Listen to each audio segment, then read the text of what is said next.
My regular time is 8:25, but we're live now. Woo! We're live. Woo-hoo. Check it out. And then everybody gets quiet. I know, immediately. It always happens. Immediately. Like as soon as we go live, we're just sitting here like chatting, and then as soon as we go live, we're like, twiddle our thumbs. Yeah, what do we talk about now? Woo! I don't know what to talk about. Well, I always like pause because I'm like waiting for people to get on. You know, like okay, it takes a minute for people to like, Yeah, we're live. Oops, did I? Yeah, when I used to go Facebook Live, like every, so often, especially every Mondays, I used to always wait and wait and wait. And then I just got to the point where I'm like, nobody really is going to wait until, Hi, nobody's Amanda. going to pop on right away. So you just got to roll with it. Just got to go in because people who watch, there are more people that watch the replay usually than they do watch the actual full live. Yeah, I've noticed that. So that's why I'm just like, okay, we're going to start right into things just because, anybody has questions, I can always rehash it. Yeah, exactly. Yeah. Like everybody that came in late last week, they missed a whole good show. I know. I was like, show. I came in like about an hour. My podcast was about an hour.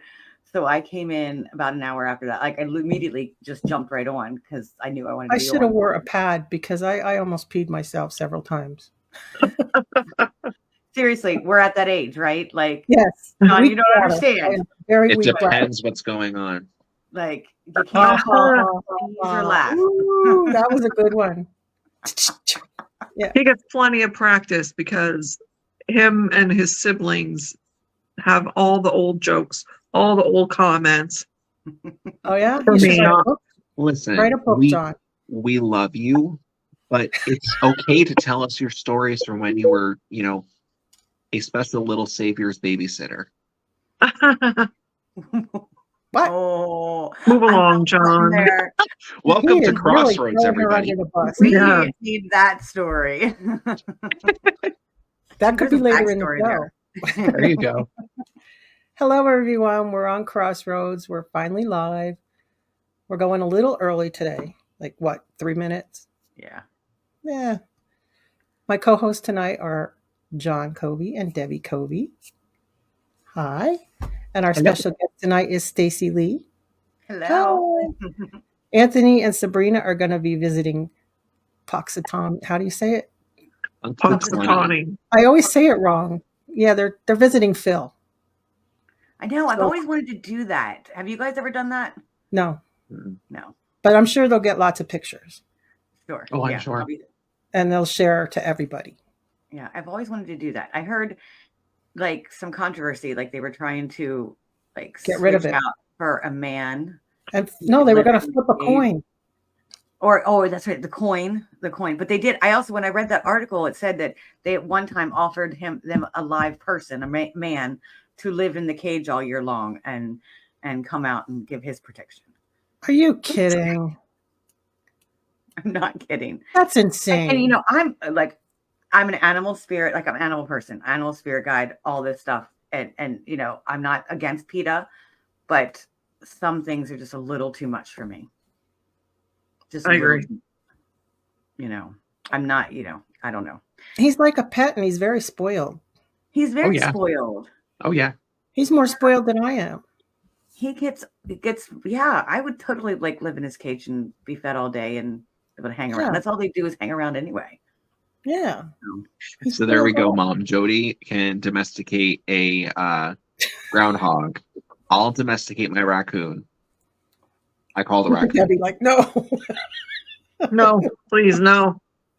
Raccoon. I want a raccoon. I want raccoons. I love them. No, you need your pet squirrel. I know. Oh, I have tons of those. Like they're everywhere. Literally, like they're right now, and they're babies. Oh, I still have your squirrel too. I have to get that one. Is that going to be there? Are you making more squirrels? So I have a whole bunch of different ones that are going to be there. Okay. Right. I don't. You sell all those things, don't you? I do. I like this one. Is a little raccoon with. Mm-hmm. Look at him. Oh, what's he holding? A little pine cone. Oh, it's a pine cone. Okay. That's so cute. At the bash, John had this black squirrel with these red eyes. He sits up on my fridge and watches over everything. That's where he's at. That's great.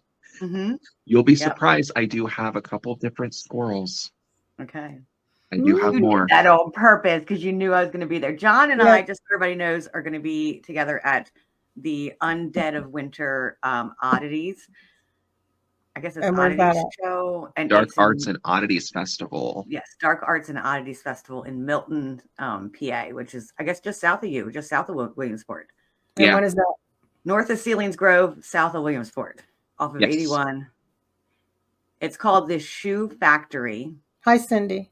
Right? The Shoe Factory. It's an Yep. old warehouse that they've renovated, that they do events, and people can rent out for weddings and other things that they do there. It's a whole production And company. what's the date for that? It is next weekend, actually, the Ooh. 9th and 10th. It's a Friday and Saturday. Mm-hmm. Friday, it's an evening show, so they have a masquerade ball, and they also have a dance party that's going on for the weekend. And Friday and Saturday, they have a vendor sort of festival where you can go in, check out all like the oddities. So if you've ever been to like a World of Oddities expo or kind of like a strange and unusual sort of thing, they have different local vendors, Brains in a jar. creators, yeah, just all sorts of different things. There'll be a lot of dead animals. PETA does not want to go. Oh, Nice That's not transition good. we got right there. lots of dead animals. Ooh. But yeah, that'll be a really good show. It was one of my top events that I went to last year, that I vended at last year. So it'll I be know. I fun. was so sad I missed it last year, but I had COVID, so I was like, I couldn't go. Yeah. But luckily, he Glad saved you don't have it my anymore. fee and allowed me to like just carry it over to this year. So that was very nice. That's good. That's good. So, Stacy, tell us a little bit about yourself before we move on, so Okay. we can focus on Stacy tonight. I hate this part. Like, it's I so know hard I hate this about part. myself. I know. I know. I am. Well, first, my name is Stacy Lee. I go by Stacy Lee, and I'm a Reiki master. I'm actually a therapist. That's my day job. And psychic, mystic. I'm a mystic witch, and an earth whisperer. I call myself an earth whisperer. I do not use the term shaman because I don't feel like I can. Okay.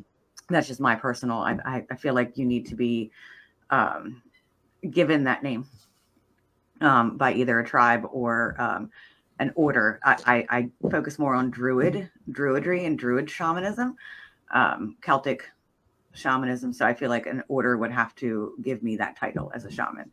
So Cool. I've come up with the term earth whisperer. I've made up my own term. I know that's been a big controversy lately, people making up their own terms, but I like it. I think it makes sense to me. I talk to the spirits of the earth. I can go outside and talk to trees and hug trees. And I remember you saying that the last time we talked to you about how you connect with trees.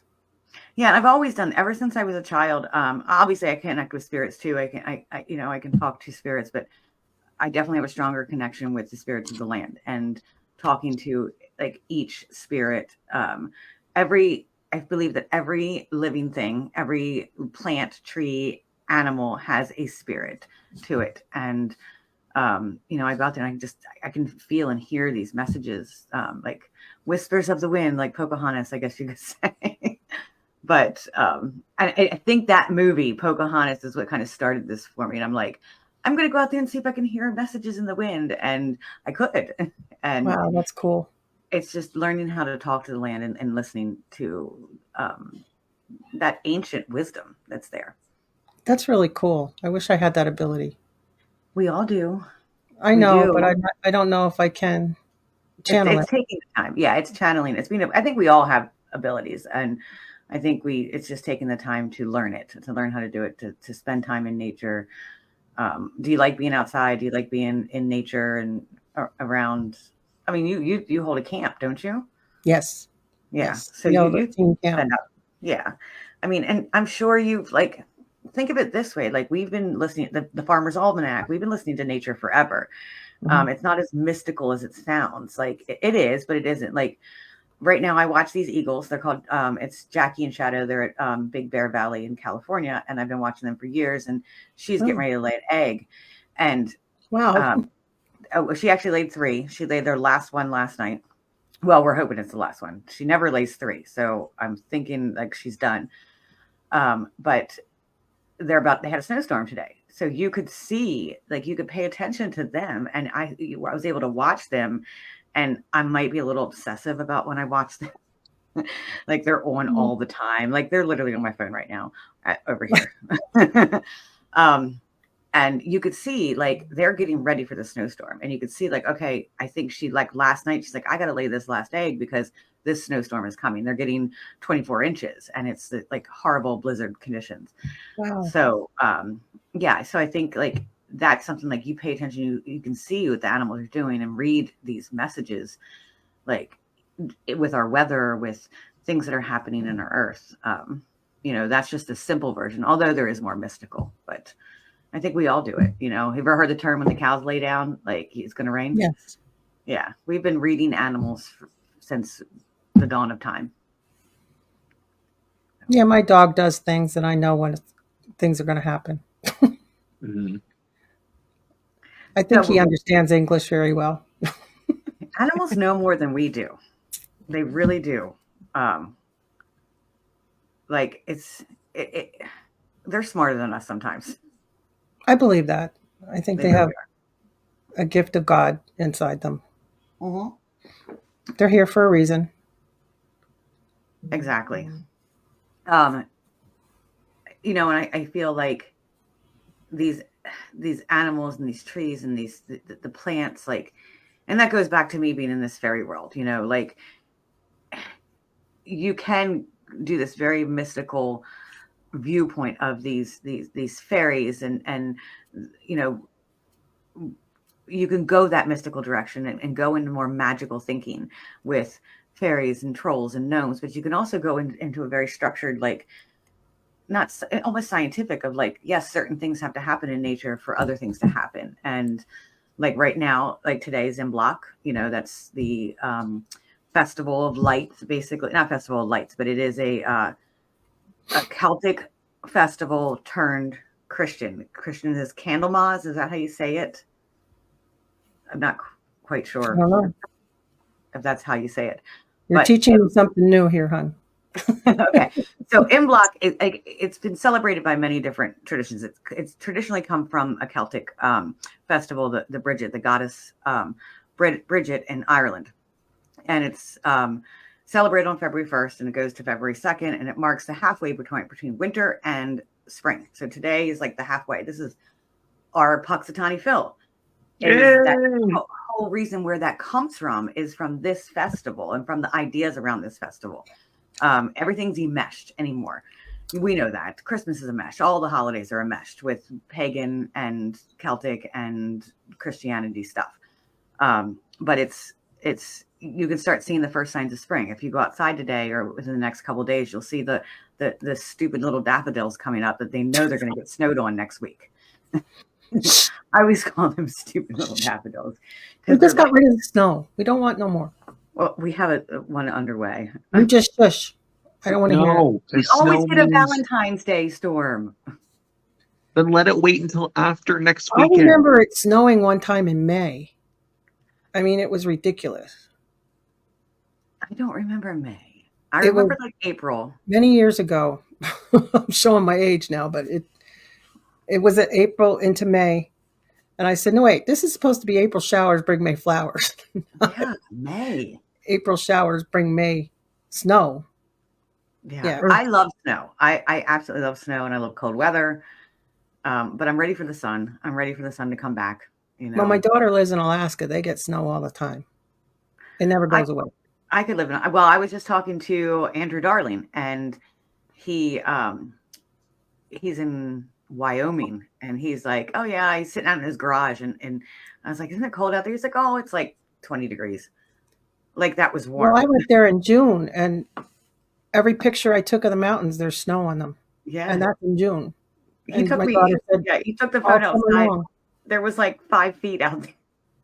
I was like, well, what? They started snow there like the beginning of September this year. Yeah, that's. They can have it. A little too much now. Well, my grandkids love it, so they're out sleigh riding and crap all the time. Mom and I joke around, and snow is an acronym for stuff no one wants. Well, there are some of us wanted. I like my snow. I like that. So who's going to steal it? I'm going to steal. I'm writing that down because I will That is a forget. good acronym, though. I love John that. cleaned it up a little bit, though. We I say know, shit in probably one did. month, but Yeah, I figured. Message me later what the real I- good is. The little quotation marks. This Yes. is child friendly. Trying right? to be, a little PG, but yeah, shit no one wants. My vampires coming in are trying to get in the door, I think. You can come in. Your Are you vampires. coming in? Oh, I thought you were. Never mind. I thought you were Gary. I do have a question for you. Okay. What does a mystic witch do? Well, why do I? I've put been the- I always don't know why wondering I that, put the you know, term because mystic it's in your front. title. Yeah, and that's kind of what my podcast is about, and we'll talk about that in a second in the podcast. But it's like it's I call myself a witch because I work the craft. I work the craft, and that's why it's mystic. I work with Okay. earth magic to manifest or make things happen, and ritualistic type of things. So, I don't associate with some of the, when you think of witch, you think of Wiccan, you think of these pagan religions, stuff like that. I don't. I'm actually a Catholic. I'm a Druid Catholic, if that you can combine those two. So I have a very enmeshed view on spirituality myself. But I use the craft, which, people will call it a witch, too, in my healings. When I heal people, I use like earth elements. I use, sorry, excuse me. I use different tinctures and herbs and a lot of things that have to do with like kitchen witchery, I guess you could say. So what you do is it's not bad. Like everybody thinks when you say you're a witch, it's a terrible, terrible thing, and don't associate with that person. What you do is not bad.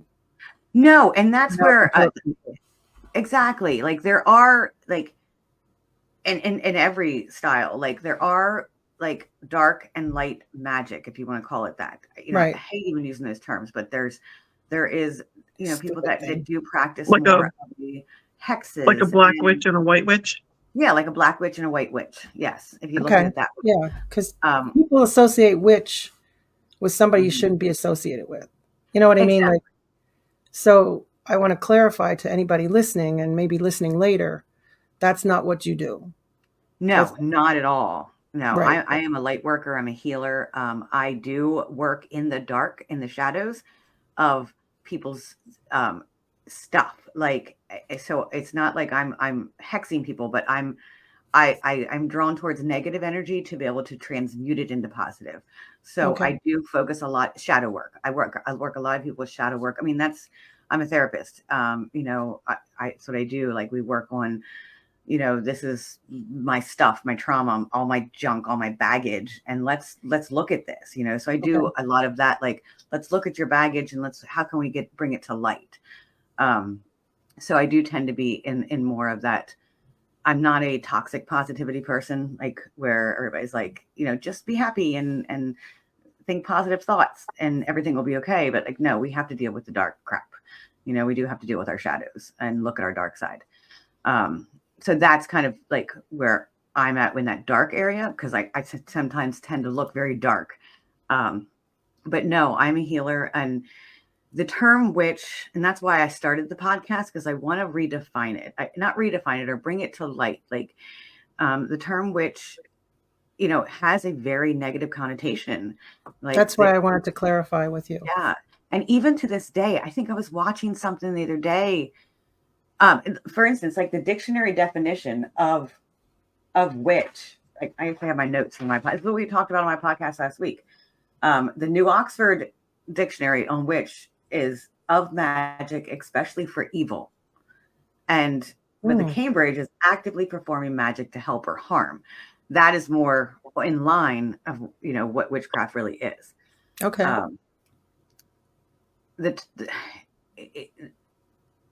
There's so much history on it. It's so hard to go back to like exactly where the term witch came from. But the people who practice this craft do go back way.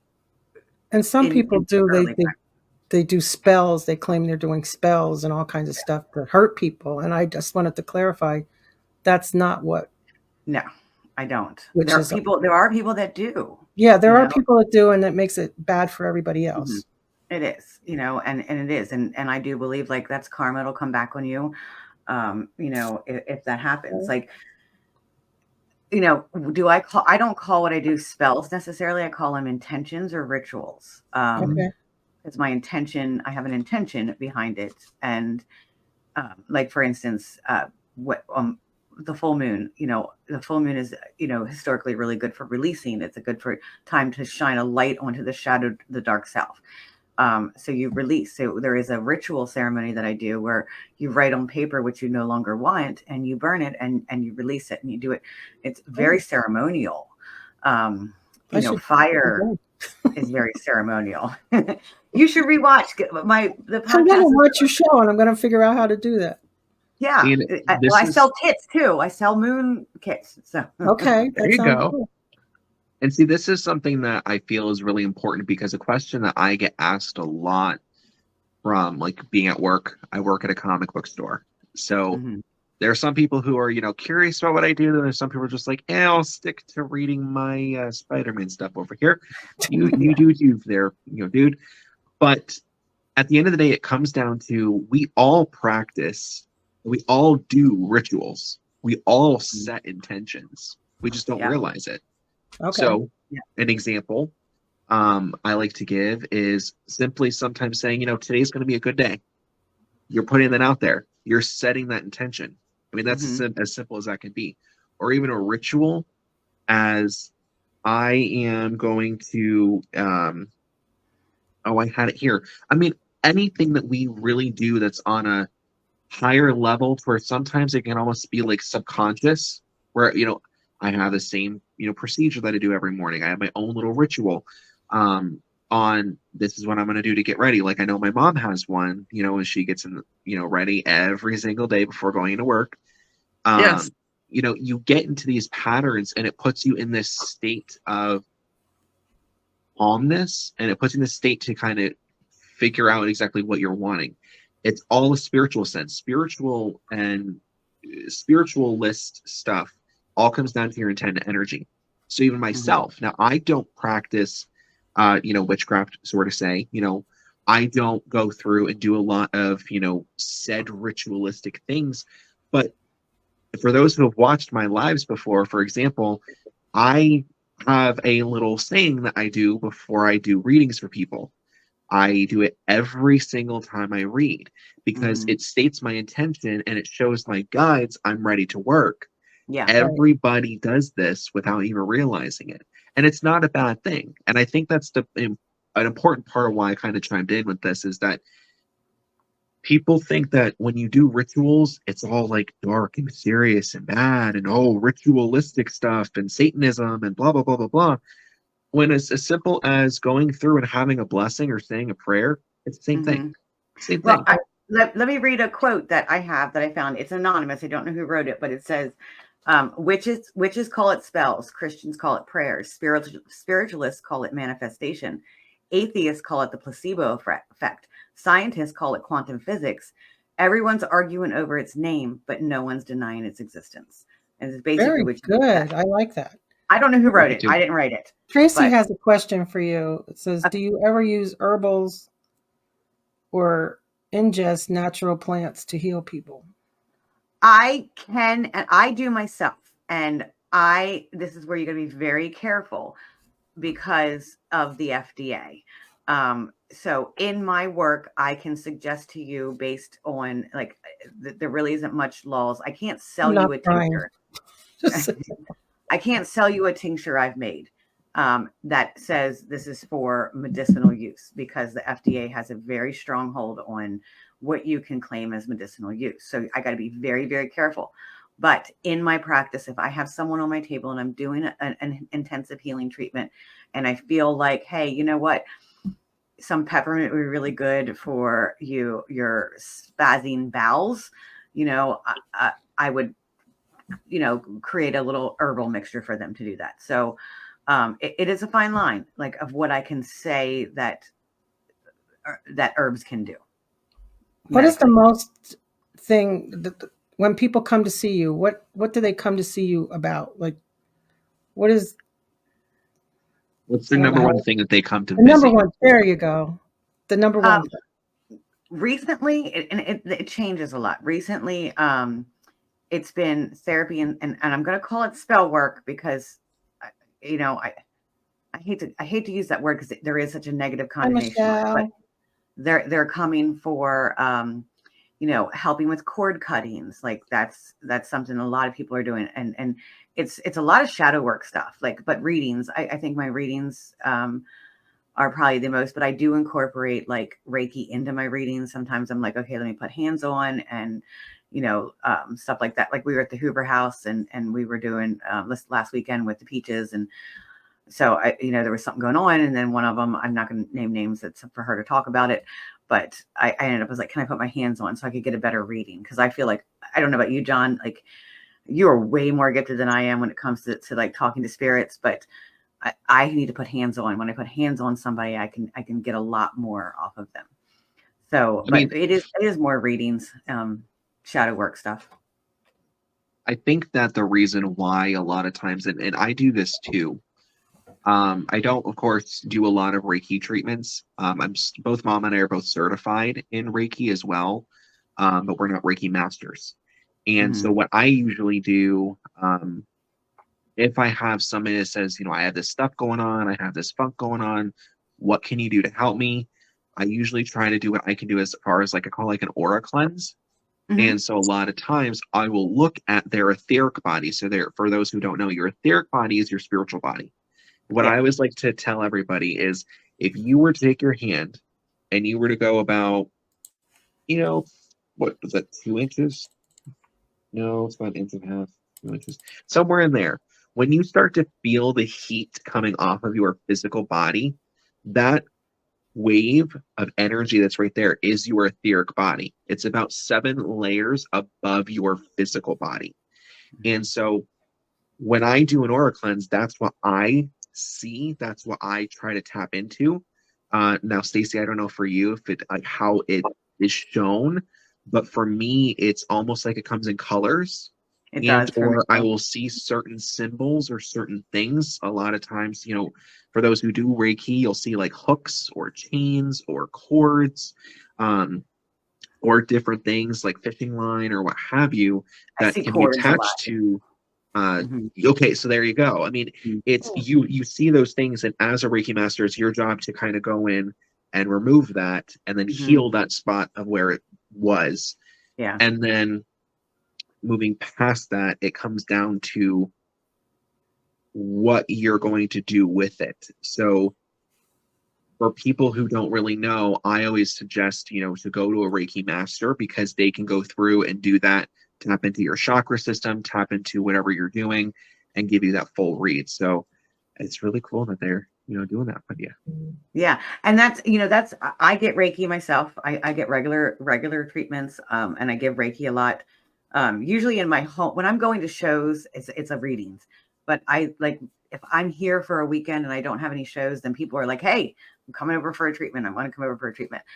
Cause I have a home studio. So, um, that's my favorite part is the aura cleansing. Like I love doing it for other people because they can really feel it. And then I love it myself. It's just, it feels like a cleanse. It really does. It feels like all the junk that you just kind of pulled to the surface just gets smoothed out and Can you washed away. explain Reiki to people? Because I've watched people do Okay. Reiki, but I've never had a treatment. Yes. Yes.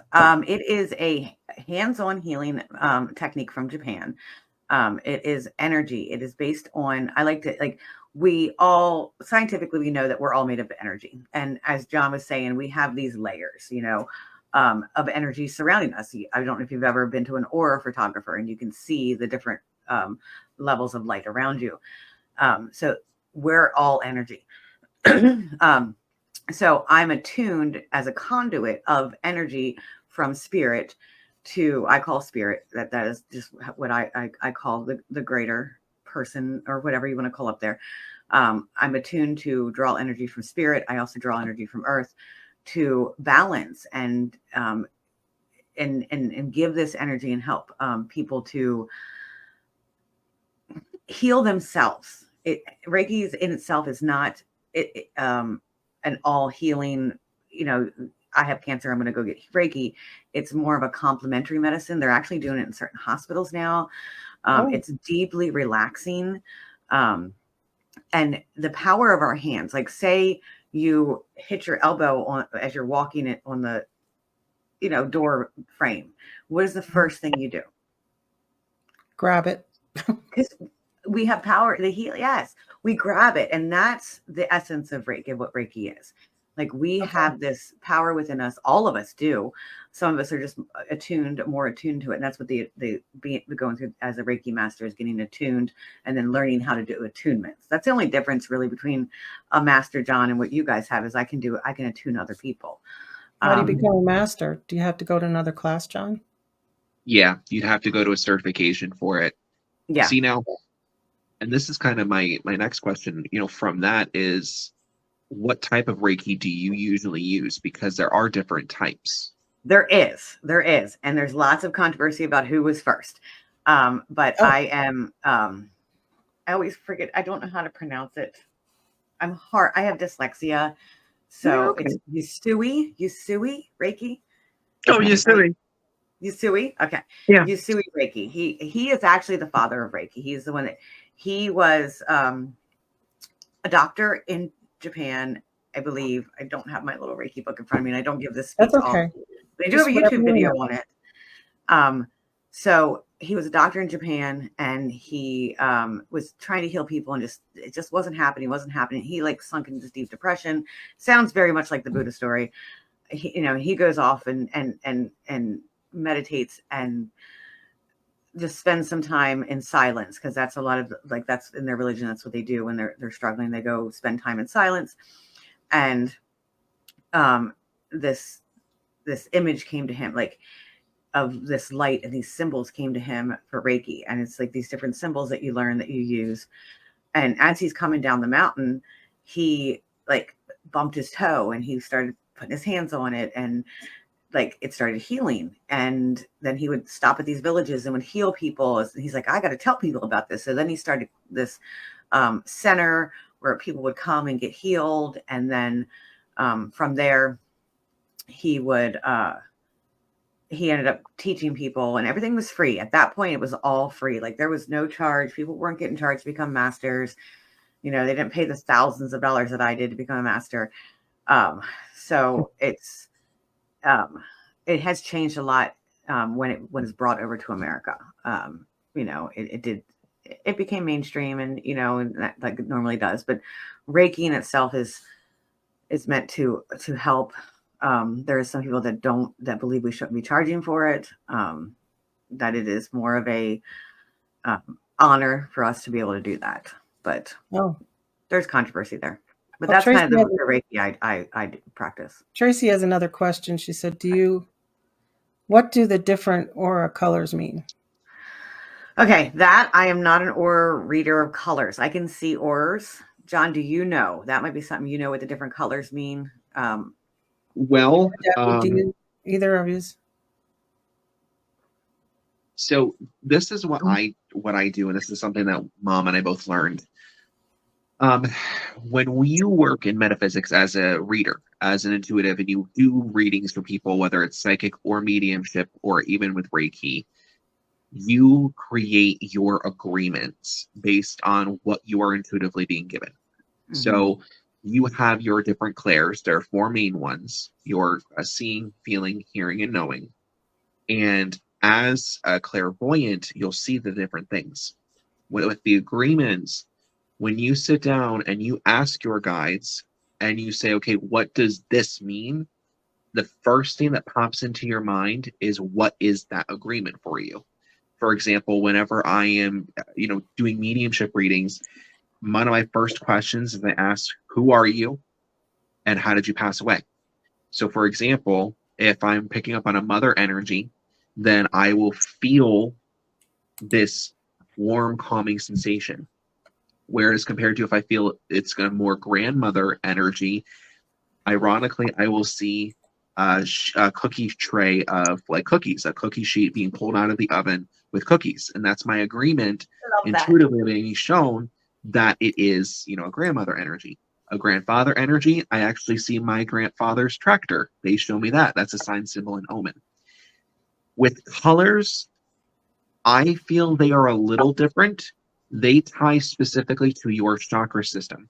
That's So what I each- feel too. Yeah. Right. And I think that, and it depends, because what you might say red can mean anger, it can mean frustration, it can mean you know, hatred, it can mean all sorts of different things, or it can even mean like just something bad. But to another person, red might seem calming, red might seem like a loving sort of thing. So it depends on what you are being given. You know, some people might disagree with that. I think that it just comes down to your agreement.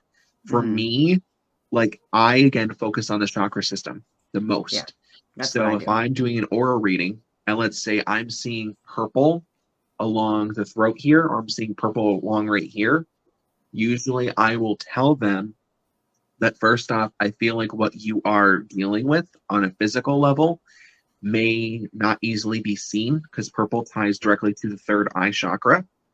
And it simply comes down to, okay, you're not seeing things clearly, or something.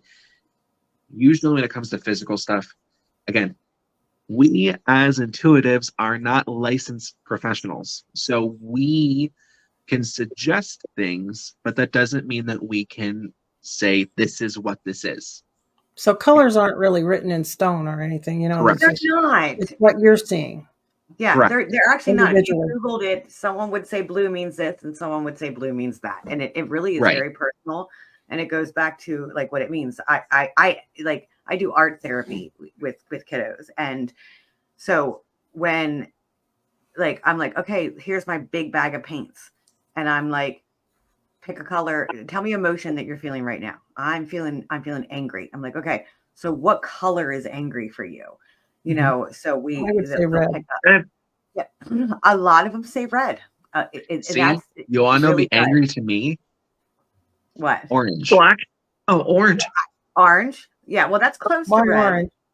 And you want to know why? Well, it's a combination of red. Go ahead, John. I have a feeling, but go ahead. It's because I don't like the color orange. I don't either. So Some that's people your say angry black. I had color. someone today say black. Yeah, a lot of as, people as think their black. angry color because it's like A lot of people say Yeah. black is the angry color. I think black is and like red a is actually the color depressing of your color. root chakra. Yeah. Yeah, See, to red me, is like your again, root this chakra. is- That's the red. color This of is where I'm different. To angry. me, black is usually balance, because it's like a neutral black- playing well, field. Yeah, to me, black is different. Like I've had this conversation with many people for a long time. Like I've been wanting to have a stage name, and I'm going to write some books. I'm thinking about putting a different name in books. And one of those names I've been playing around with is Obsidian. It came to me the other day, and I'm like, oh, that makes sense. Because I was thinking, it was actually similar to the conversation we had about you look so dark. You have so many dark things, but I'm a healer. So I feel like black absorbs negative energy or reflects it from me. Like it's just like obsidian would. I can understand that. Class where it Yeah. reflects that negative energy. And because I love black, like my entire, like it's horrible. Like I go through my laundry and I can't see anything because it's all black, you know? So yeah, I feel similar in that, like it's black to me just kind of reflects some negative energy. Now you See, wanted it's to just- talk about your show. You got a new show coming up. Yes, I am starting I'm this. sorry, John, I interrupted you. Do you want Do you to want talk Huh? about quick, John, and then we'll talk about my show? Do you wanna Or finish? Oh no, I John? was just gonna make a segue into another question, Okay. but it's okay. Um, No, talk about your show. Yes, I'm excited. People have been asking me for a while to get on and do a podcast, more of an information podcast about spiritual stuff, and talk about witchcraft and the craft, but also more other spiritual things. So I've started one. It's called Becoming Enchanted, and little did I know, like when I came up with that name, I don't know if you guys saw my post when I was trying to figure out the name. When I was going to like write things, I was like, the Becoming Enchanted, the letters are B. So it's BE. And I was like, that's really cool. So, sometimes you might see B. I'm trying to figure out I digress. I'm sorry. I'm going off somewhere else. That's all right. Go anywhere It's you all about want. branding. It's all about branding and marketing. Yeah. It's branding. I saw this branding thing, but it's on right now. It's on Facebook Live and YouTube. It's still under works. I'm trying to figure out my niche. I'm trying to figure out exactly what direction I want to take it. I would like eventually for it to be on Spotify, but sometimes I think lives are messy for Spotify if you're like taking people's comments. So I'm trying to figure that piece out too. But we'll be talking about a lot of different things. Some will be solo. I'll be talking about stuff, and then I'm going to have guests on there. I have about 4 guests lined up. So if you are interested, and I think I've talked to you, John, right? Like I sent you some. I need to look at my schedule still this week. Yeah, I'll take your time. I got the next 4 are covered for right now. So, bringing some people on and just talking more, bringing more of this Western world to the Eastern world to the Western world. Where we're very medical model with stuff. I am a licensed therapist. I am licensed to practice.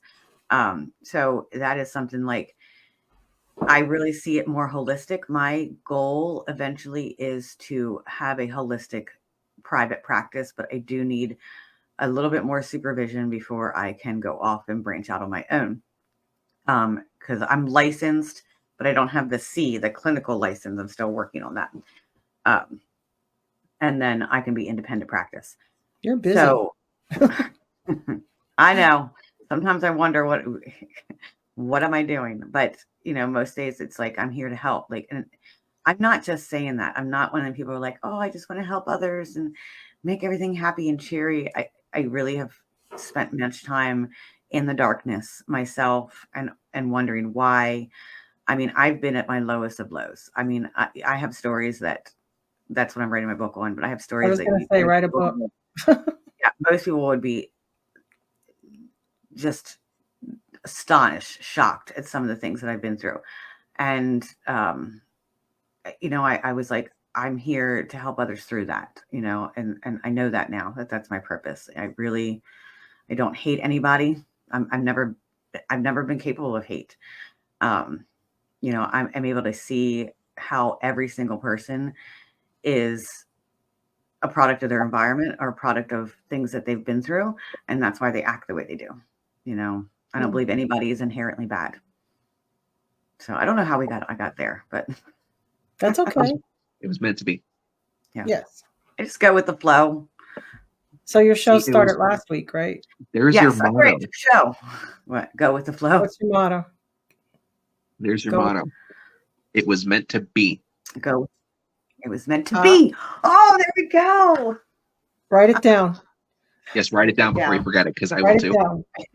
Every time something happens on here, I have to write it down because I know I'll forget. It was meant to be.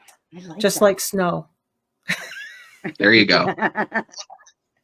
I did write it down. My podcast, I'm a moon child. I follow the moon cycles. I follow even like some of the scientific stuff around the moon cycles too. But I follow the moon cycle. So my podcast is going to follow the new moon and the full moon as close as possible. There are some dates that I've looked at that I'm like, oh, I got a show that day. I can't do one. Like Friday the 9th is the new moon. Did you know that? Oh. It's the new moon. It's the darkest of dark. And he did that on purpose. But it's the darkest of dark nights. So I can't actually, I'll be at the show. So I can't do the podcast that night. And I can't do it Thursday night because of my guest isn't available Thursday night. So we're doing it Wednesday night. But it'll be around the full and the new moon every 2 weeks, 15 days, however you want to see it, twice a month. It will be the podcast, and you can catch it here on Facebook. If you follow my profile, it's usually going to be under there. Not my business page. It's going to be under this profile, Stacey Lee, or it's on YouTube at Becoming Enchanted. Can you type it in the chat room? Let's see if I can grab the actual link.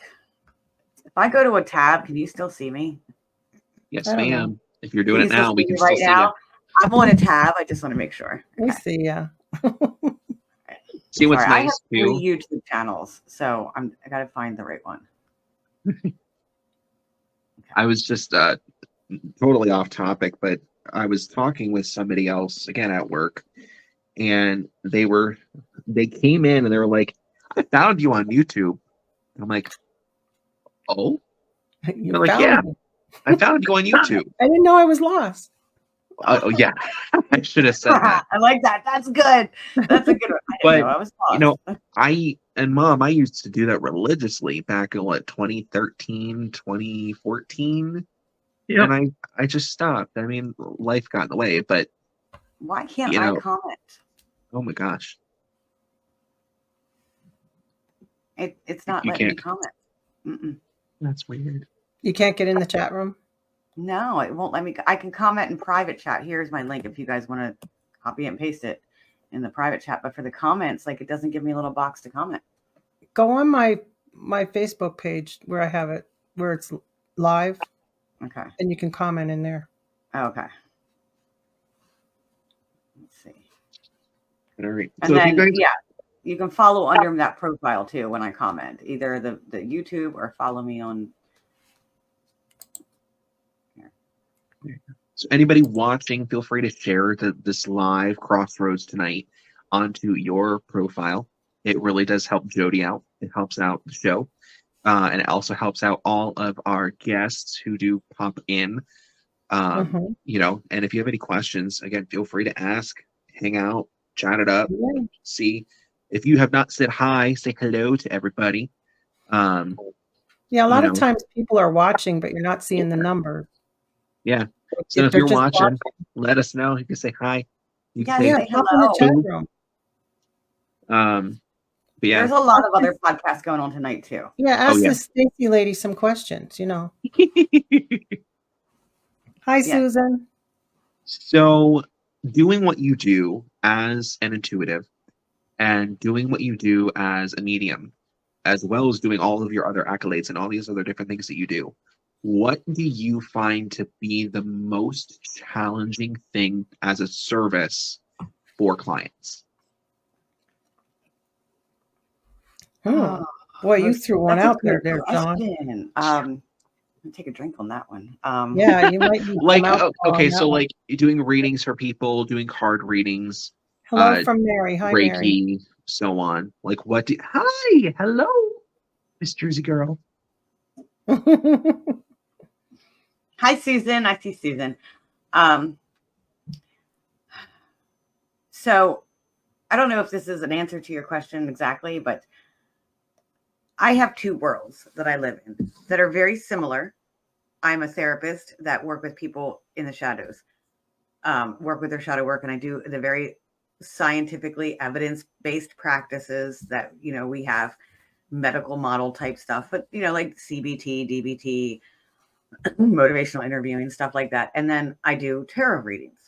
Tarot readings and therapy are very similar, at least my turnout that way. Like when you come to my table for a tarot reading, you're probably going to get a little therapy session.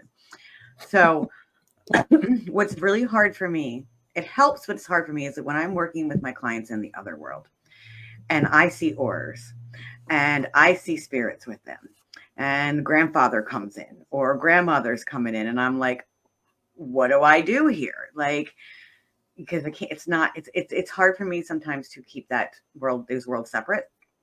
You know, because sometimes, you know, John, sometimes the spirits, even though you're like, we're not talking right now, they're strong and they're coming through and they have messages. And it's like, I can't give this kid a message right now, or this person a message right now. Like I'm licensed therapy, like the health insurance is going to be like, what modality did you use? Well, that's sort of like when, John, you're doing readings and I have to butt in. Yeah, there are a lot of times. It's kind of along the same lines where it's just so strong that I can't sorry, I'm not doing readings, John is. But you're feeling it and things are coming through. You're seeing something that needs to be told. Mm-hmm. Yeah. So then I'm like, I'm sorry, excuse me, but so-and-so is coming through with this. Yeah. Seriously. That happens a lot of times at the Awake Fair, especially down in West Virginia. But, yeah. Yeah. Why do you think that is? Do you think that why there? Like, is there something about that area? Like, there's got to be like something. Maybe you're more connected there. I think that because I'm very familiar with doing that event, I get very comfortable. I want to obviously, when with intuitives, when you're in your own space, you're a lot more comfortable. A lot of times channeling will be a lot easier. And so when you see something and you're living in something that's like, we usually have the same two tables, the same spot. Jersey girl just said energy. And I agree with that. I think as long as the energy is good, it's familiar, it's comfortable. I feel like a lot of times that flow. Yeah. Oh, he flowed himself right out of there. we lost it for a second. The best. You got to go back and watch that, John, because you're like flow, and then you went away. Listen, it's the energy anyway. Because I'm like, That was a good my one. screen went like totally. We couldn't do that again if we tried. I know. But this is the funny thing. When there's a lot of energy, it can also affect technology. So just to keep an eye out for that too. Exactly. And it'll have me just pause going like this. Okay, Stacey, if you're doing a reading and you hear and you feel something that's negative for the person that you're reading, do you let them know? I do, in a very nice way. That's where some of my clinical skills come into play, because I can give bad news in a good way. Obviously I've never had like a really like horrific bad news, like, hey, you're gonna die soon. But I did have one recently. It was like, if you don't pay attention to your health, something bad's gonna happen. So I feel like that's one of my gifts, is be able to deliver those messages in ways that don't feel condescending, that don't feel judgmental, that don't feel like it's so bad. It's called a sandwich. So I learned this in school. Okay, now we're going to go to social work school. So you have a sandwich, and the stuff you want to tell people is inside the sandwich. So you have to frame the sandwich with positive things. So you put the positive, and then you tell people the icky stuff, and then you end it with the positive thing. It's a skill that you learn, social work 101, like how to deliver those messages, in between positives, because it's amazing how much difference that makes just to frame it that way. So it's all about the framing. So when am I going to hit the lottery? Never. I wouldn't be here if that was the case. Well, you're not supposed to read yourself at the lottery, No. Well, but you could tell me. I do sometimes. I'll share it with you. Yeah, John, read me. I do. Sometimes I'll go to like the, my husband hates this, and he's like, why do you always do this? Not hates it, but he's like, how do you always win money? But I'll go to the gas station or whatever, and I'll see like some scratch offs, and I'm like, that's the one. And then we'll get it. It's like $5, like it's not. Yeah, but you won. Yeah. So I don't know if that's just luck. I always tell myself I'm Irish. It's luck, the Irish luck. But it probably is nothing. Like if I look back on how much I've actually lost on ones too, it's but no, if I could predict lottery numbers, then we'd win every time. We would win every time, or we would have, if we couldn't do it for ourselves, we would have somebody close to us go win and give us money. But yeah, that's every time you mention this, Jody, there's an episode of Boy Meets World where Eric, Corey's older brother, has this like helmet or whatever that for some reason. Okay, I'm glad, because a lot of people haven't watched Boy Meets World. How do you know that show? How do I know that show? You're like, what, 25? Reruns when he was a child before he went to school. He would watch that show. Okay. So what about the helmet? Okay, sorry. Basically, it gave him, for some reason, these powers to know like the exact numbers for every lottery every time, blah blah blah. And I vaguely just remember, because there's a part in there where his friend, I think it's his best friend, grabs him by the helmet, and because he won't tell him the lottery numbers, and he like bashes his head with the helmet against a dumpster. It's just like, why won't you tell me the numbers? And Eric is just going, ow, ow, ow, ow, the entire time. Yeah. So that's what I think about every single time. Here's my scientific basis on that. Like, I have a very scientific brain. So lottery numbers are random. You know, they come up randomly. We don't know the numbers. No one knows the numbers until they start shooting through the little thingy, right? Mhm.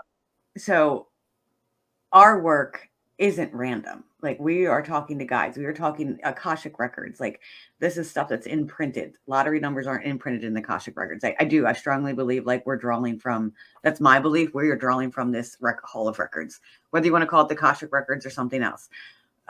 Like, when we're doing our readings, like this imprint of all time, that's not in there, but these random lottery numbers, no one knows what they're going to be beforehand.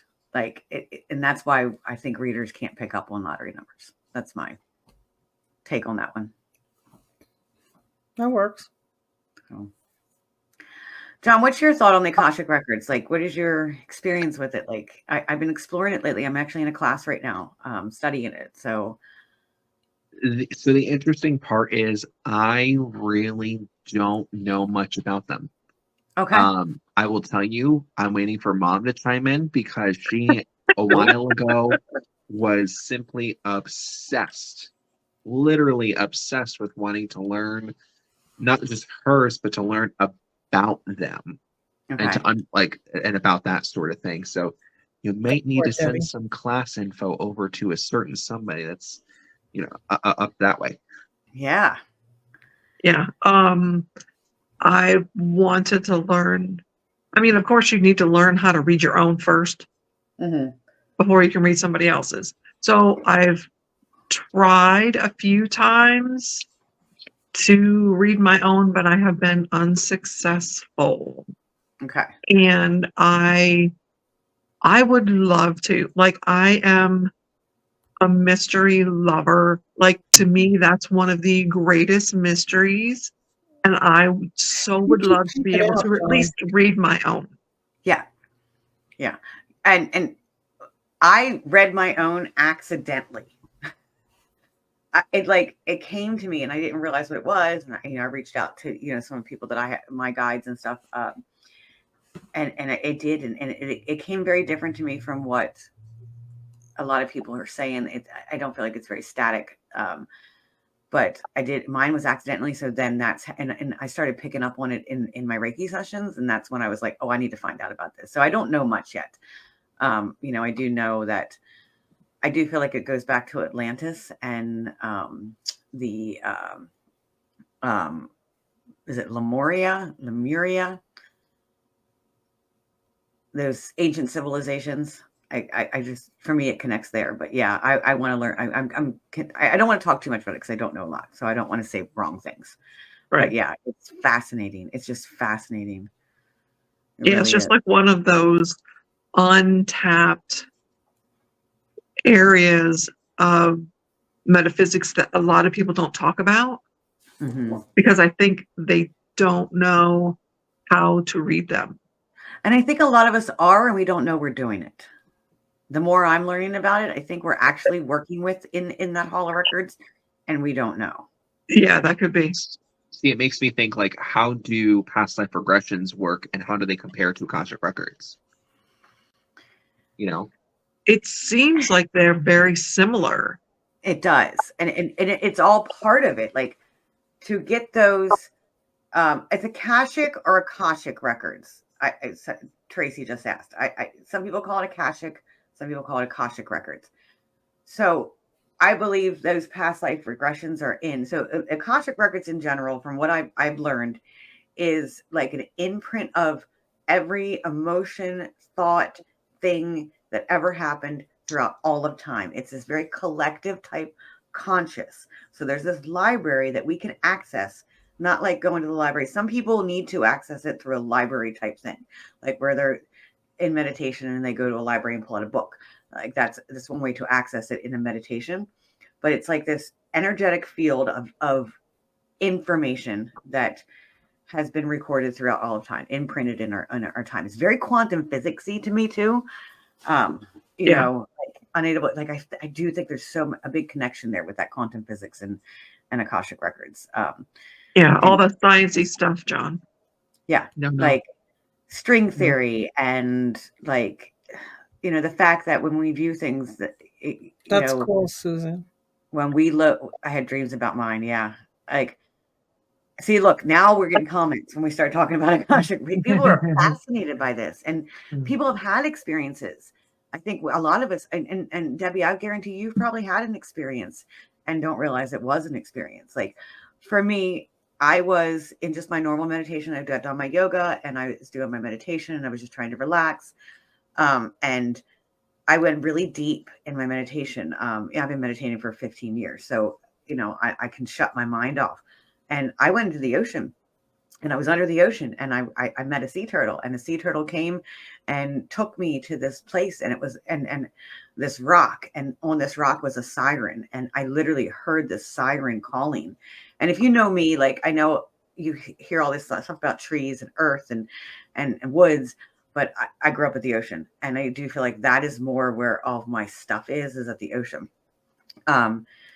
So it resonated with me. So I heard this siren, and then I heard like these voices, and it was almost like I could understand the siren singing, but she wasn't making any words, but I understood what she was saying. And she was telling me things about, when I was younger and why I was going, and who was with me through this process of I went through a lot of trauma. People were with me in this process of my traumas. It was very healing from my trauma self. And I didn't mean to go there. It was just like, oh, wow, what's happening? And, when I came out of my meditation, I was like, I literally got on the phone with one of my other psychic friends. I'm like, what just happened? And she's like, I think you went to the Akashic Records. So mine was the sea turtle in the ocean. And I think it might be different for everybody on how you access it. It's not. How can you tell if you've lived before? How can you tell if you have past life? Can anybody that's reading me tell me if I did? I don't know if anybody can. Like, I've been able to pick up on some past life stuff for people. Like, I feel like if you just have this, you keep feeling stuck somewhere in your life, it's from a past life. And that's what will come up for me when I'm reading. People are like, yeah, but this and this and this, and I've done this and this and this and this and this. I just keep this just constant, the pattern. If there's a pattern of something, I feel like that's probably past life stuff, but that could be my scientific mind recognizing a pattern rather than me actually picking up on past lives. John, what's your thoughts on that? I was going to say, I also find that people who are very into historical events, past historical events, obviously, and they're so engrossed in it. Like, you see a lot of people really in tune with the Civil War.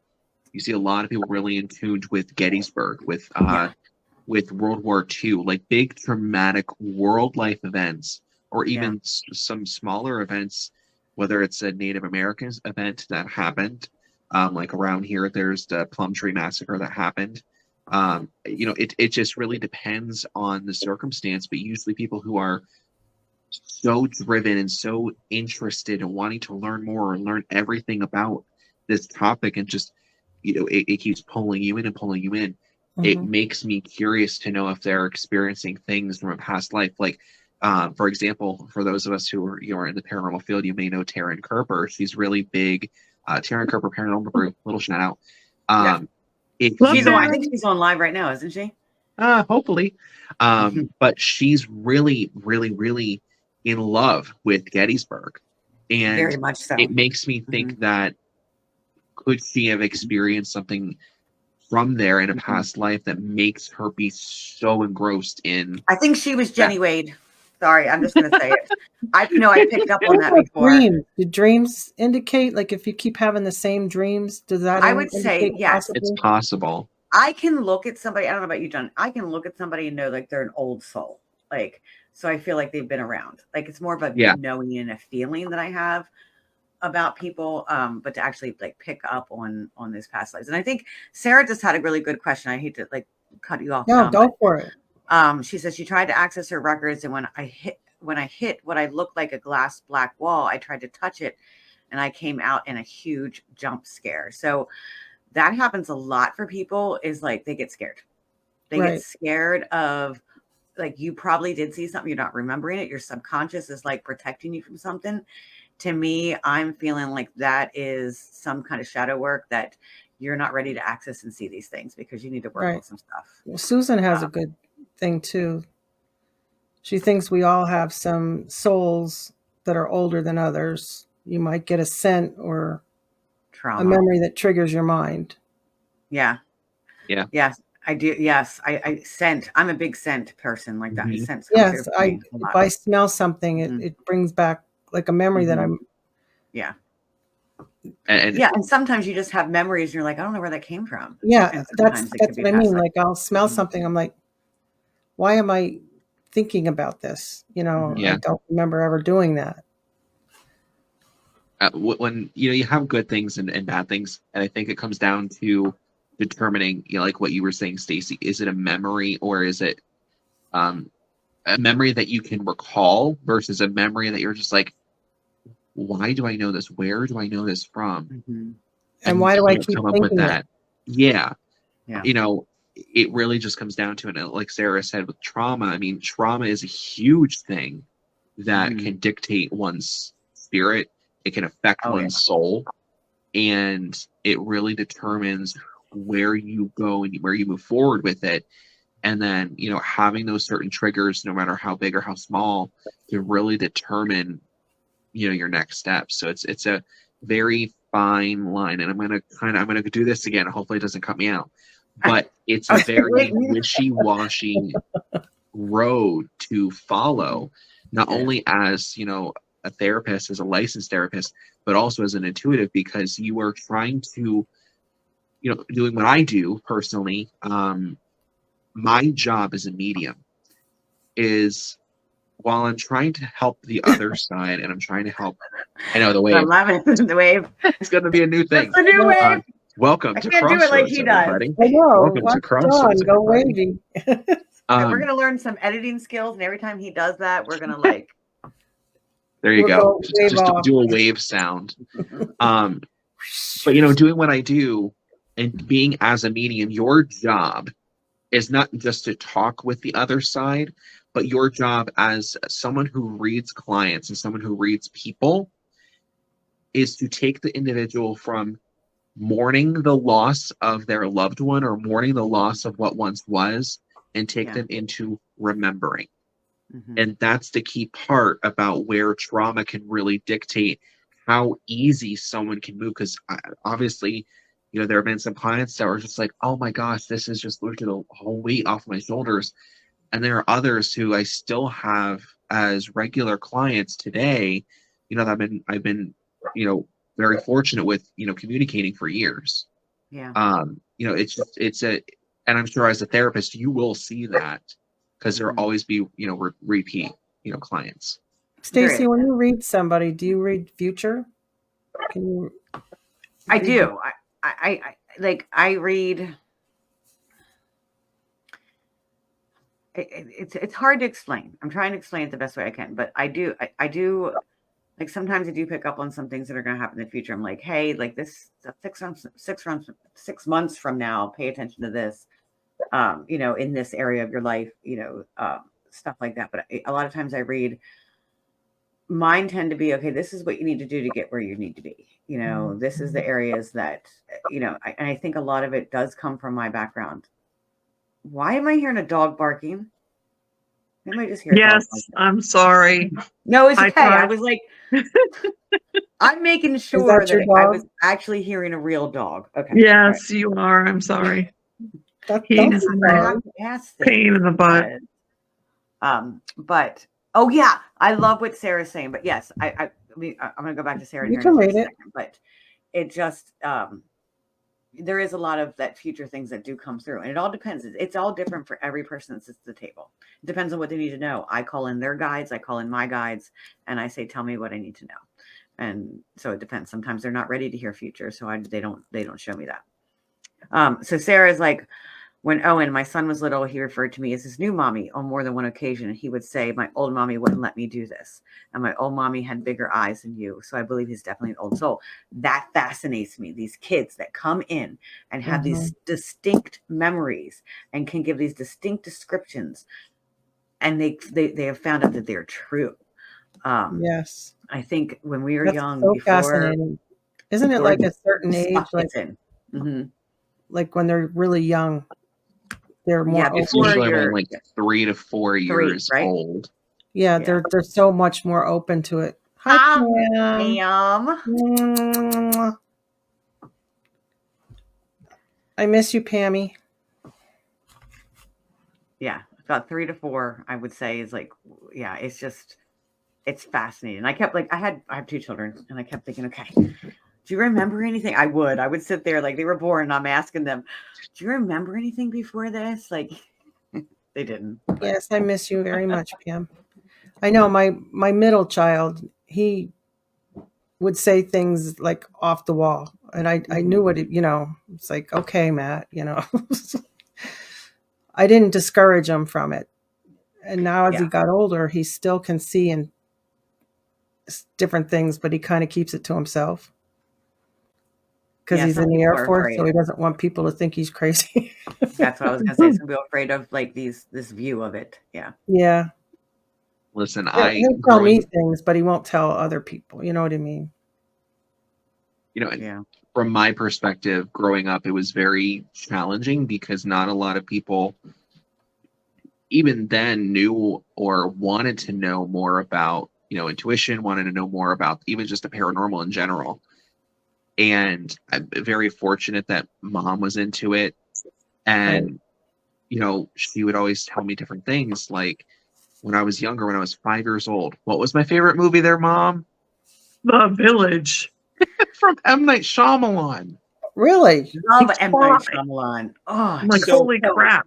fascinating. So, How old were you when you liked that movie? 5. 5. 5. But, I think it's really, And here I am it's- traumatized by zombies because I watched Night of the Living Dead.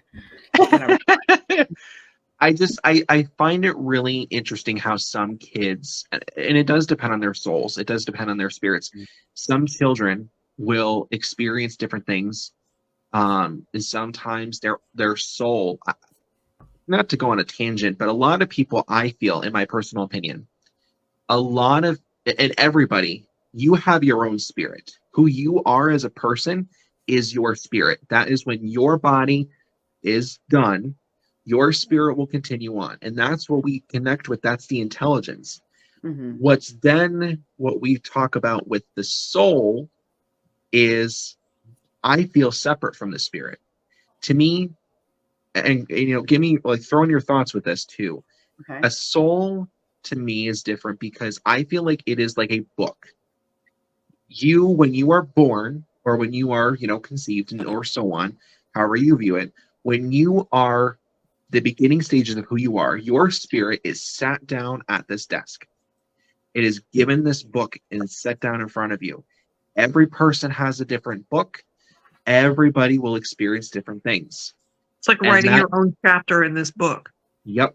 Yeah. That's exactly what Good way it to is. look at it, Debbie. Yes. Mm-hmm. And I feel that who we are, the makeup of our spirit, because there are traumas and fears. Like I have a fear of heights.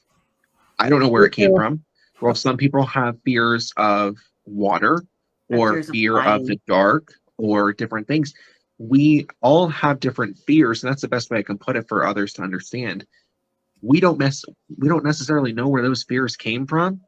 So if we take into account our soul was passed on to us from a different life, a different person, a different situation, it is our job to continue on that story, to write our chapter, and then when we pass on our life lessons that we have learned from the time that we are young to the time it is that we are on our deathbed, everything, no matter how big or how small, what is the core principle? What do you learn from your life?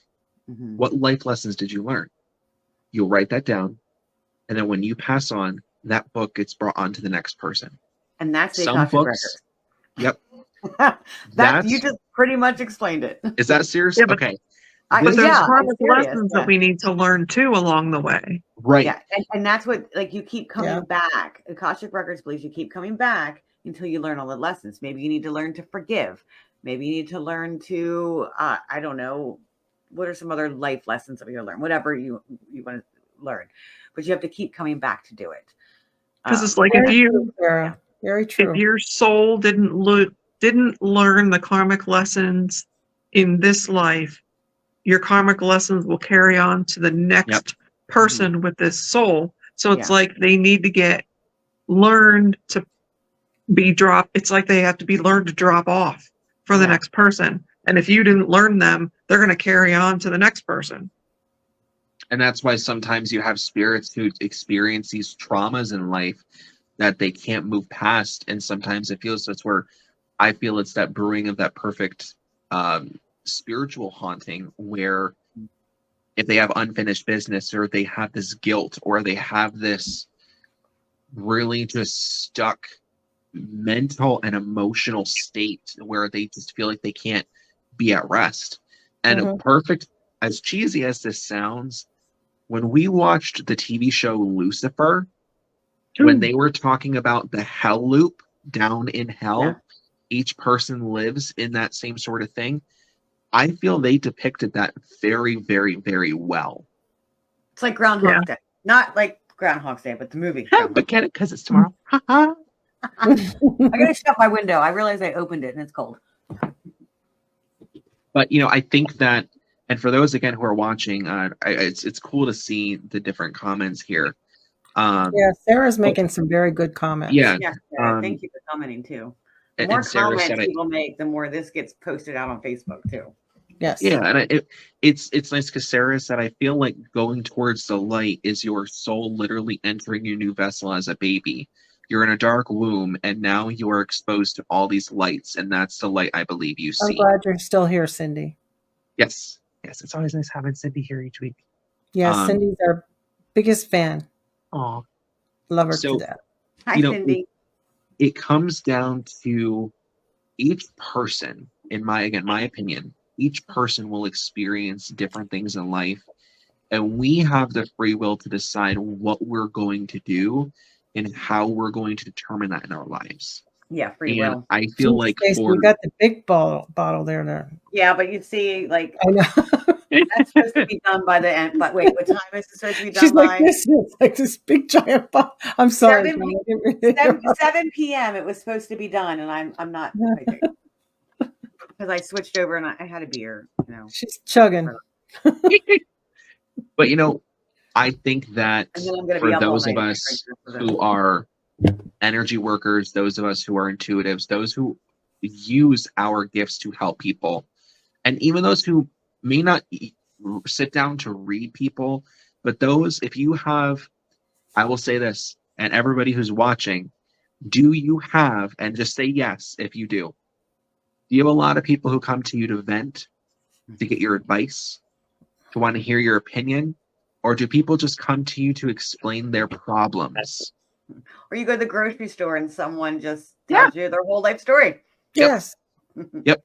Do you have that happen to you often? Do I have a sign on my head that says come throw it at me?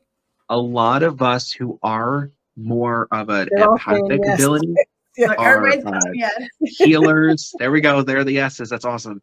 Yeah. We are there because we feel deeper. And I think that it's our job as intuitives, especially Reiki masters in your essence there, Stacy, where you are here to help remove the gunk and to help heal others. Exactly. I feel like it's a greater calling. Like, I don't know about you, John, if you've been feeling this conscious shift like this. I feel like whatever you want to call it, spirit, Mother Earth is like trying to heal the world. And it's this conscious shift for us to come together and calling us healers to play. It's drawing people together. These synchronicities are happening, the coincidences, and everybody's coming together to do that type of healing. We're in this transition period, I think, in our collective conscious, where I'm just grateful with the group of people that I'm involved with. Like, it's a great group of people. And that includes all you guys. Nah, I'm not involved. I think I've known you since you started walking. I know. I need to see some of them pictures. Oh my. Next time, baby pictures of John. Yeah. Oh Oh boy. my I God. want to see funny. your shirt that says "Bite Me." Oh, you should come if you're not doing anything next weekend. You should take a drive up and come But check what out. else do you It's have fun. coming up, Stacy? What else besides that event? Because John posted about that event. Mhm. What other Okay. things do you have coming up? So yeah, March, like February, that's the only February event that I have that's like a big event. I have some other things going on like just privately, but March, St. Patrick's Day weekend, I will be back at the Hoover House with Stacy. Actually, no, I'm sorry. We're gonna go back to that. Hold on. The weekend after, I'm at the Hoover House doing couples. It's a haunted lovers soiree. So Pam, if you're still Ooh. here, if you could post the link for that. So I'll be doing couples lovers reading. I love readings. I'm going to say it's not just for couples. There are going to be people that are come there that are single. So it's about self-love, reconnection, all that ooey gooey, hearty crap. Mushy, mushy. All that Mushy. mushy gushy BS Mushy, is what I mushy, call it. mushy. And then I'll have attracting love kits that they can purchase for their, they have bath salts in there, they have essential oil that all has herbs and scents that attract love, whether it be attracting self-love or attracting love to yourself. So, and then Pam's having wine packages for the room, so it's going to be a nice romantic weekend or Where friends. everyone gets drunk and all that good stuff that goes with it. Yes, you'll see lots of pictures, I'm sure, on Facebook. All that mushy, mushy stuff. And then in March, Stacy and Dale Martin and I will be back at the Hoover House doing the retreat, the Mind, Body, Spirit retreat, where I will be doing readings in Reiki. Dale is going to be doing tattoos, and Stacy's doing HIFU treatments, which is beauty treatments. It's this ultrasound machine that is able to like go in and into your cells and do collagen. That's it. Collagen. Okay. She told me all about it, so I'm trying Wow. to say it correctly. And it helps tighten your skin and reforms collagen underneath your layers of your skin. So it's amazing. Pam had it. Yeah.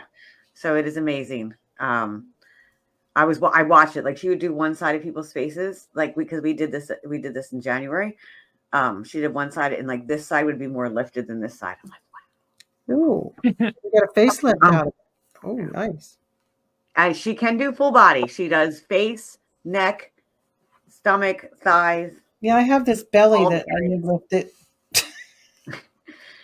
It's not a miracle worker, though. That's what I said to her. I was like, I got my fupa because like that's just what happens when you get into menopause. Oh, I pulled a muscle in my shoulder and it hurts like hell, and I don't know what I did.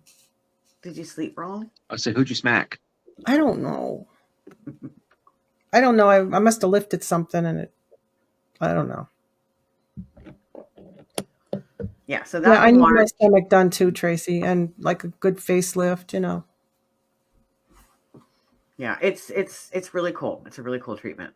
So she'll be there doing that again. That link is at therusticspirit.com. Again, let me see if I can comment. See if I can pull it up again and comment on the thing. There is a link on there where you can either it's paying deposits because they're requiring deposits for the tattoos and for the HIFU treatments, or you can book with me during that weekend. So that's at therusticspirit.com. So I hope you're coming to the bash, right? Yes, I will be at the bash. I am actually like after March. I just want to make sure that went through. I can't type and talk. Yeah, it's in there. So after March, I am nonstop. Every weekend in April, I'm somewhere. Oh, on March 9th, I'll be at Selma. You'll be at Selma. Ooh. Right? Yeah, I'll be there. The craft fair they're doing March 9th. And then Hi, April Taryn. and May is my fairy. Hi, Taryn, is my fairy festival stuff. Of course, Pennhurst. Well, I'm in a predicament because I have Pennhurst and a World of Fae the same weekend that the Undead of Winter guy is doing, the Reign of Terror. So I'm not sure which one I'm doing yet, whether I'm going to Pennhurst or World of Fae. Ooh. As far as vending? Yes. I mean, Pennhurst is a very, very, very big event. Mm-hmm. Did you vend at Pennhurst last year? Yeah, I did. Were you indoor or outdoor? I was indoor, supposed to be outdoor, but I got because of the craziness, I got shoved inside in the Devon. Okay, because that's where I was too. Yeah, John, I remember John being inside. Yeah. I was in the shower stall, like over by the bathrooms. Like they shoved us in there. They just shoved us. I don't even know what room that was in. I was in the room where Ghost Hunters was. Oh, you were back there. I didn't make it back there. Yes, I was in between. Remember where they blocked it off and they put those gates? Yeah. So people had to walk through the showers in the bathroom for the vendors. I was like literally right in the front there. There was like this little like cutout. Okay. So. What I always tell everybody whenever they're in a predicament, what does your gut say? And go with that. Well, last night, see, the thing is, I have a husband who has a different gut than mine. Don't we all? I felt I heard my gut. No. Yeah. No, we all don't. Oh, I'm sorry. I do. But you know, so last night I was like Pennhurst because of the networking. I felt like Pennhurst is where I need to be. But then he's like, you need to do the Feb world because you need to make money. So he sees the dollar sign. He sees the immediate dollar sign where I see the long term. You know, I don't know. I really don't know. I'll pull some cards on it and I'll do some readings about it. But I'm not really sure. I'm not sure which one I'm going to do yet. So if somebody wants to get a reading from you, do you do readings online too? I do virtual readings again in that rusticspirit.com. You can book, or you can just reach out to me and message me. We can do it that way as well. We can book you that way as well. You don't have to go through the formalities of going to the website and booking. But some people like that. Like they prefer to do it on their own. There's a whole calendar in there. You can choose dates. Oh, that's cool. Yeah. Doesn't always work correctly though. Well, I think we're going to have to say goodnight. What do you think? Yeah. That was a good show. Yes, it was. You were very good tonight, Stacy. Very good. I'm so glad you came on. Thank you. And I'm glad John and Debbie were here with me. Yes. I feel really connected to you guys. I know we went Bigfoot hunting together. So Squatching. Hey, we're doing that at the bash this time. I'm coming along. We're going to go. But I am the same place where we went squatching. There were those campgrounds. There's little campsites. There's about 6 of them. 10 miles or 10 minutes out. Yeah, 10 minutes. Well, 10 minutes in Gettysburg or 10 miles in Gettysburg is not 10 minutes. You need to know that. You should know that. You live in Pennsylvania. Yeah. That is true. So, you know, we're going to do a camp out, like just a fun, Thank you, Gracie. not like a formal whatever, invite people. Not like Like we're going to investigate, but I want to get a bunch of people together, friends and stuff like that, and just camp out there. So if you guys are interested to spend the night in that parking lot where we were at. In that parking lot. I have 10. We'll have the squeeches come out and play. The more, because you know what happened the week after we went there, right? Like there was an actual sighting there, and Game Commission came out and everything. You have to ask Andy about that. So, no, I didn't know about that. Yeah, I went out. The thing that stuck out the most about that experience with us, especially with you, was the whole Faye situation. When we were seeing them that night, that's what sticks out. And that's what it is. I think a lot of times, like I really do. I know we were going to end the show, but I really do feel like Sasquatch is more of an elemental spirit. That is my strong belief. You know, I actually feel like Sasquatch is one of my spirit guides. Like he's a strong protective spirit. He's there to protect the forest. Like that is, you know, that's why we don't see him all the time. That's why we have very little evidence that he exists for real. That is my opinion. That's my theory. Everybody has different feelings about him. Mm-hmm. So. Yeah, we talked about it several times on the show because you brought up about going Sasquatchy. Sasquatching. Yeah, we've all been. Like, you have to come with us this time. Yeah, you all went. And well, we are going to be closer at Eisenhower. It's not as far as. Right. Okay. Right. All right. Well, And for those who want to John, your watch table that was right episode, across from mine. You never said a word.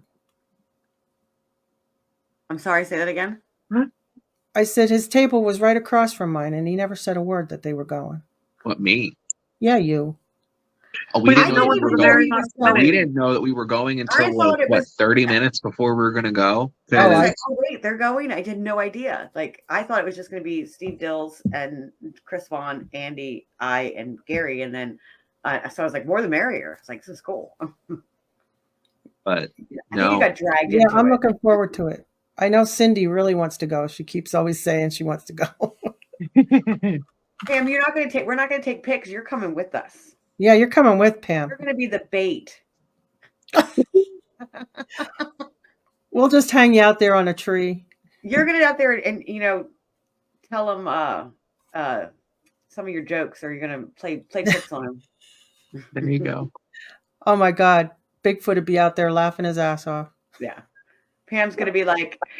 Because I love it, Pam. Anytime someone calls, like a spammer calls Pam, she can think on the dime, like something to say. And she's on there. She's like, hello. And she's like, can't even mimic her. She's so funny with like. She does that all On the time. Morg, you kill him, we chill him. Exactly. Listen, Linda. There you go. I love you. I see you in a love couple weeks. Tammy. Thank you so much, everybody, for watching and joining us in the chat room. And Debbie and John, I can't thank you guys. enough. Thanks for having me. And I Stacy, appreciate come it. back again, please. Oh, definitely. Anytime you need me, I'll be here. I really appreciate it. Next week we have Sarah Lemos. Is that how you say your last name? Sarah Lemos. Lemos. I always say things wrong. I'm terrible with names. But she's coming on again. Yeah. Thanks to John and Debbie. So we will see everybody next week, and everybody have a nice weekend. Yes, And enjoy your weekend. Bye, everybody. good night, everybody.